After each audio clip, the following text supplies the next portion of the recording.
Hello, আসসালামু আলাইকুম। আমরা এবার যাচ্ছি চায়নার উদ্দেশ্যে। আমাদের মেইন উদ্দেশ্য হচ্ছে যে আসলে বিজনেস।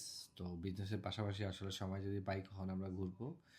আবার চায়নাতে আমাদের মেইন উদ্দেশ্যটা বিজনেসের। কিন্তু চায়না থেকে যখন আমরা মালয়েশিয়া যাবো তখন একটু ঘোরাঘুরি আমরা করবো। কারণ একসাথে আমাদের চায়না এবং মালয়েশিয়া দুটারই টিকিট সব বুকিং দেওয়া আছে। সো এই যে আমরা ফ্লাইটে উঠে গেলাম।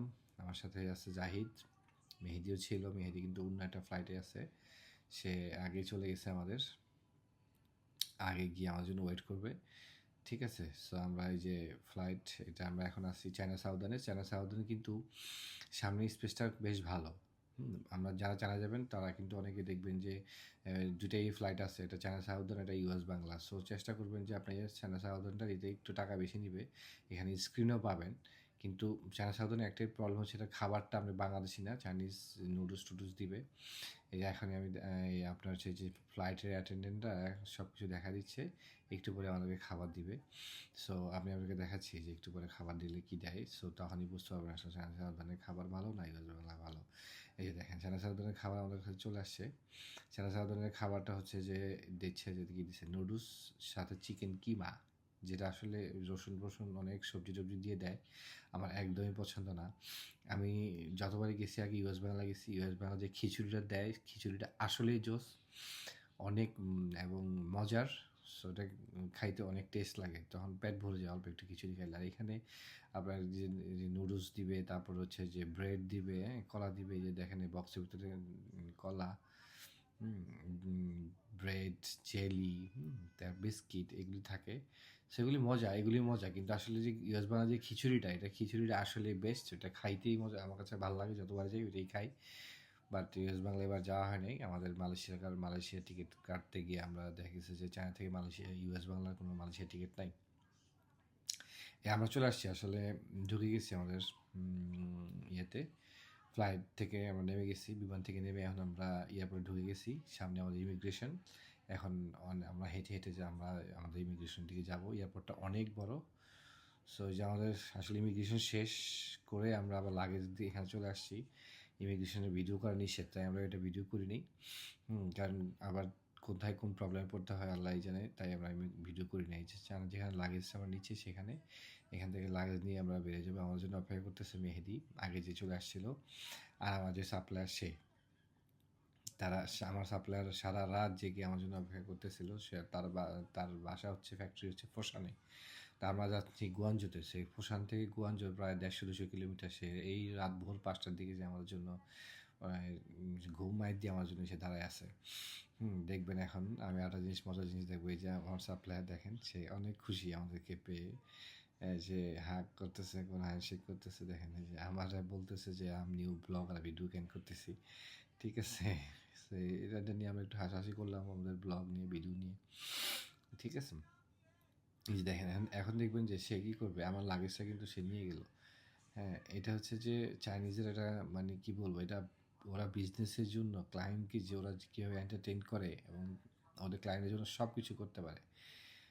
দেখেন ও কিন্তু আমার লাগেজ নিয়ে ও নিজে চলে যাচ্ছে। ওর কিন্তু অনেক ধনী একটা লোক। ওর কিন্তু 4-5টা ফ্যাক্টরি আছে, অনেক বড় লোক। কিন্তু তারপর দেখেন আমার মতো ক্ষুদ্র একটা কাস্টমারের জন্য সে কিন্তু আমাকে একটা ইয়ে দেওয়ার জন্য সে কিন্তু নিজের লাগেজ নিয়ে নিজেই আমার বের করে দিচ্ছে। আমি বলছি, "না, না তুমি নিও না।" তারপরেও সে নিচ্ছে। আচ্ছা, আমরা যাচ্ছি পার্কিংয়ের দিকে। ওর গাড়ি, ও নতুন গাড়ি কিনছে। ওর অনেকগুলি গাড়ি, অনেকগুলি BMW আছে, মার্সিডিজ আছে, চাইনিজ আছে, সব ধরনের গাড়ি ওর কাছে আছে। ও কিছুদিন পর গাড়ি চেঞ্জ করে। সো আজকে হচ্ছে যে এই যে আমরা এখন চলে যাচ্ছি, বের হয়ে যাচ্ছি। এই যে এখানে সিম পাওয়া যায়। আপনারা চাইলে চায়না আসলে এরপরে বাইরে থেকে সিম নিতে পারেন অথবা বাংলাদেশ থেকে রোমিং করে নিয়ে আসতে পারেন। বাংলাদেশ থেকে রোমিং আমি করে নিয়ে আসছি। প্রায় 6-7 হাজার টাকার প্যাকেজ কিনে নিয়ে আসছি। এতে করে আমি যেখানেই যাবো আমার সিমও খোলা থাকবে, হোয়াটসঅ্যাপ আমি করতে পারবো। চায়নাতে কিন্তু আপনি হোয়াটসঅ্যাপ, ফেসবুক এগুলো কিন্তু চলে না। সো আপনি কখনই চায়নাতে হোয়াটসঅ্যাপ, ফেসবুক ইন্টারন্যাশনাল সিম ছাড়া, রোমিং ছাড়া চালাতে পারবেন না। যদি রোমিং থাকে তাহলে আপনি চালাতে পারবেন। সেই যে ওর গাড়ি BMW সবচেয়ে লেটেস্ট মডেল। আমি যদিও মডেলটা আমার বলছিল, আমার মনে নেই, আমি ভুলে গেছি। যেটা বাংলাদেশের সবাই কিন্তু চালাতে পারে না। বাংলাদেশের যারা একদম রিচ তারা এগুলি চালাতে পারে। ও কিন্তু এই যে এই গাড়িটা নিয়ে আসছে, এগুলি খুবই লাক্সারি গাড়ি। আমি আসলে এটা গাড়িটা দেখে আমার ভালো লাগছে যে ও কিছুদিন আগে আরেকটা আগেবার যেটা নিয়ে গেছিলাম তখন আরেকটা বিএমডাব্লিউ নিয়ে আসছিল, এবার আরেকটা বিএমডাব্লিউ নিয়ে আসছে। যতবার যাই ও নতুন নতুন গাড়ি নিয়ে আসে। সো এই যে আমরা এখন উঠে যাচ্ছি, ওর গাড়িতে যাবো সকাল। এই যে চায়না, ভোরবেলা চায়না রাস্তা দেখেন। ও এখন গাড়ি 150, চোখের পলকে 100, 150, 180 উঠে ফেলায়। ওদের যে রাস্তা, এই রাস্তা আপনি গাড়ি চালালে কোনো বুঝবেনই না যে গাড়ি কত স্মুথলি যাচ্ছে। আর বাংলাদেশে আপনি রাস্তায় গাড়ি চালান তাহলে আপনার 80, 90 উঠলেই আপনার গাড়ি কাঁপাকাঁপি শুরু হয়ে যায়, 100 উঠলেই কাঁপাকাঁপি শুরু হয়ে যায়। ভয় থাকে যে কোন দিক দিয়ে অটো চলে আসলো অথবা কী চলে আসলো। এখানে তো অটো আসারও ভয় নেই, কোনো কিছু আসারও ভয় নেই, এখানে রিল্যাক্স ওরা গাড়ি চালাচ্ছে। আর সকাল সকাল ওয়েদারটাও খুব জোস। হ্যাঁ, এই যে দেখেন ওর গাড়ি এখন টান দিয়ে ধরেন, এই যে এমন একটা টান দিল যে 150, 160, 165 চলে গেছে। আর ওদের ম্যাপটাও খুব জোস, একদম সবগুলি লেন একদম পারফেক্টলি দেখায়, রাস্তাও পারফেক্ট, সব পারফেক্ট। তো ওদের আসলে ওদের দেশ যে কত উন্নত হয়েছে দেখেন। পানি মারতেছে সকালবেলায়, কীভাবে পানি মারতেছে, আর বাংলাদেশ কীভাবে পানি মারে, আর বেশি কাদা হয়ে যায় পানি মারলে। আর ওদের পানি দেখেন স্পিড কত, এবং দুই পাশের ময়লা একদম পরিষ্কার হয়ে যাবে। ওরা দিনে 2-3 বার করে যে পুরো শহর একদম পরিষ্কার করে ফেলে। আমরা ওদের সাথে চিন্তা করলে প্রায় আরও 150-200 বছর পিছিয়ে আছে আমার কাছে যেটা মনে হয় আর কি। চায়নাতে যতবারে যাই ততবারে গেলে আমার মনে হয় আমরা আসলেই আরও 150-200 বছর পিছিয়ে চলে আসছি। সেটা আমরা আমাদের রুমে চলে আসছি। আমাদের রুমটা এটা ছিল আসলে একটা অ্যাপার্টমেন্ট টাইপের। হোটেলে আমরা লাস্ট যতবারে আসছি হোটেলে ছিলাম, এবার আমরা হোটেলে উঠি নাই, এটা অ্যাপার্টমেন্ট টাইপের ছিলাম। এখানে সব কিছু আছে আপনার, ওয়াশরুম, ওয়াশরুমটা যে ওয়াশিং মেশিন থেকে শুরু করে সব কিছুই আছে। এখানে সবচেয়ে মজার বিষয় হচ্ছে যে এটা হচ্ছে পুশ শাওয়ার। এখানে আপনি পুশ শাওয়ার পাইছি আমরা এই প্রথম চায়নাতে এসে কোথাও পুশ শাওয়ার পাইলাম, যেটা আসলে পাওয়া যায় না চায়নাতে। সবাই সবসময় টিস্যু ইউজ করে, পানির ওয়াশরুমের পানি খুবই মানে ওরা ইউজই করে না। এই যে আমাদের রুমটা আসলে 2টা রুম, অনেক বড় বড় 2টা রুম, অনেক বড়, যেটা আপনি হোটেলে নিলে আসলে এটা পাবেন না। এই যে জাহিদ, সে আইসাই তার কাপড় চোপড় খুইলা এখন যে গোসল করবে।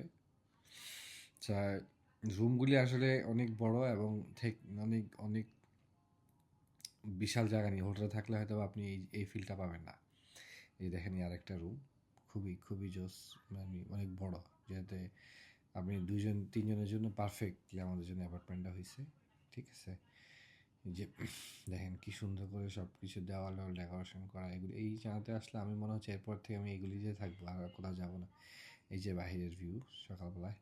ঠিক আছে, thank you so much. Thank you so much. সবাই ভালো থাকবেন, সুস্থ থাকবেন। এই ছিল আমাদের চায়নার আজকে। আমরা এখন ঘুমায় যাব, সকালবেলা আবার দেখা হবে, সকালবেলা অন্য কোনো ভিডিওতে ইনশাআল্লাহ।